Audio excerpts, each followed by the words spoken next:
হুটহাট করে কোনো মেহমান আসলে বা হুটহাট করে নিজের কিছু মিষ্টি খেতে ইচ্ছা করলে খুব সহজে আপনার বাসায় এই মিষ্টির রেসিপিটা তৈরি করে ফেলতে পারবেন। মাত্র 4 মিনিটে একটা টাকাও খরচ না করে বাসায় থাকা অল্প কিছু উপকরণে একদম সহজে আপনারা এই মিষ্টি রেসিপিটা তৈরি করে ফেলতে পারবেন, বা বাসায় মেহমান আসলেও মেহমানকে বসিয়ে রেখে কিন্তু আপনারা এই মিষ্টি রেসিপিটা তৈরি করে ফেলতে পারবেন। তো চলুন আর কথা বাড়াচ্ছি না, মূল ভিডিও শুরু করি। তার জন্য একটা প্যান বসিয়ে দিলাম চুলোর উপর। চুলোটা কিন্তু এখনও আমি জ্বালাইনি। এখানে নিয়ে নিয়েছি হাফ কাপ ঘি, 2টা এলাচ, 2টা দারচিনি দিয়ে দিয়েছি, এখানে লং দিবেন না। দিয়ে দিচ্ছি 1 কাপ ময়দা, আমি ময়দা দিয়ে করছি, এটা ময়দা দিয়ে করতে হবে, আপনারা আটা দিতে যাবেন না।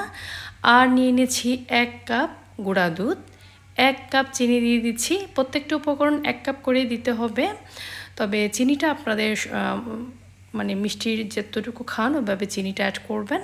এখানে একটা ডিম, অল্প একটু লবণ দিয়ে দিয়েছি, খুব ভালো করে আমি মিশিয়ে নিয়েছি। আমি কিন্তু চুলোটা এখনও জ্বালাইনি, চুলোটা এখনই জ্বালাবো। খুব ভালো করে মিক্স করার পরে এই তো চুলোটা জ্বালিয়ে নিয়েছি, একদম মিডিয়াম টু লো হিটে এরকম আমি রেখেছি।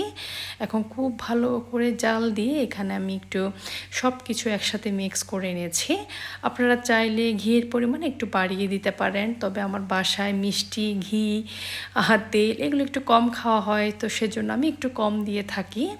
আপনারা চাইলে এখানে হাফ কাপের চাইতে একটু বেশি ঘিটা অ্যাড করতে পারেন।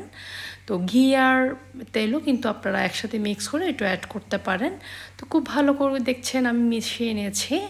সব কিছু ভালো করে মিশিয়ে নেওয়ার পরে এটা একদম চটজলদি 4 মিনিটে কিন্তু এটা ডেজার্টটা তৈরি হয়ে যায়। দেখতে পাচ্ছেন এখানে আমি এলাচ দিয়েছি, দারচিনি দিয়েছি, এগুলো একটু নিয়ে নিয়েছি নামিয়ে নেওয়ার আগে, কারণ এগুলা মুখে লাগলে আসলে পুরো স্বাদটাই নষ্ট হয়ে যাবে। এলাচটাও নিয়ে নিয়েছি। তো এখানে আমার একদমই রেডি মিষ্টিটা, আমি এখন নামিয়ে নিব। একটা সার্ভিং ডিশে আর কি আমি একটু ঘি মাখিয়ে নিয়েছি এর আগে। তারপর আমি মিষ্টিটা নিয়ে নিয়েছি। মিষ্টিও বলতে পারেন, হালুয়া বলতে পারেন, যার যেরকম ইচ্ছা কিন্তু বলতে পারেন। তবে এই মিষ্টিটা খেতে এতটা মজার যে আপনারা বাসায় না বানালে বুঝতেই পারবেন না কতটা মজার। তো আমি খুব ভালো করে স্প্রেড করে এটা সমান করে নিয়ে এনেছি। এখন পছন্দ মতো বাদাম দিয়ে সাজিয়ে নিয়েছি, আপনারা চাইলে কিশমিশও অ্যাড করতে পারেন। বাদামটা না দিলেও চলে, তবে আমি সৌন্দর্যের কারণে খেতেও ভালো লাগে প্রত্যেকটা বাইটের সাথে, তো সেজন্য আমি একটু বাদাম দিয়ে দিয়েছি আর হালকা একটু চেপে দিচ্ছি যাতে করে এটা সেট হয়ে যায়। তো দেখতে পাচ্ছেন আমার মিষ্টিটা একদম কত সুন্দরভাবে একদম অল্প সময়ে রেডি হয়ে গেল। দেখতে পাচ্ছেন এখন আমি একটু নর্মাল করে মানে একটু ঠান্ডা করে ফ্রিজে রাখবো, তারপর আমি কেটে নিব। তবে আমি বাসায় বাচ্চারা দাঁড়িয়ে আছে আমার পাশে মিষ্টিটা খাওয়ার জন্য, তো আমি ফ্রিজে আর রাখলাম না, ঠান্ডা করে কিন্তু এটা কাটলে আর সুন্দর করে আপনি কেটে নিতে পারবেন একটু ফ্রিজে রাখলে আর কি। তো আমি সুন্দর করে এটা কেটে নিয়েছি স্কোয়ার শেপে, আপনারা আপনাদের পছন্দ মতো যে কোনো শেপে কেটে নিতে পারেন।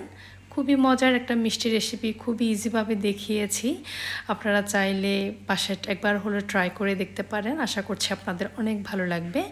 তো আমি একটা নিয়ে প্রথমে খেয়ে নিয়েছি, আমি আগে চেখে দেখছি, বাচ্চাদেরকে বলছিলাম আমি তৈরি করেছি আমি আগেই খাবো, তারপর তোমাদেরকে খেতে দিব। তো ওদের সাথে হাসাহাসি করছিলাম। এই তো দেখতে পাচ্ছেন কতটা লোভনীয় হয়ে আছে, বাসায় একবার হলো ট্রাই করে দেখবেন, আশা করছি আপনাদের অনেক ভালো লাগবে। এতটা ইজি, এতটা মজার এই মিষ্টিটা, এটা আসলে বাসায় যদি আপনারা না বানান বুঝতে পারবেন না।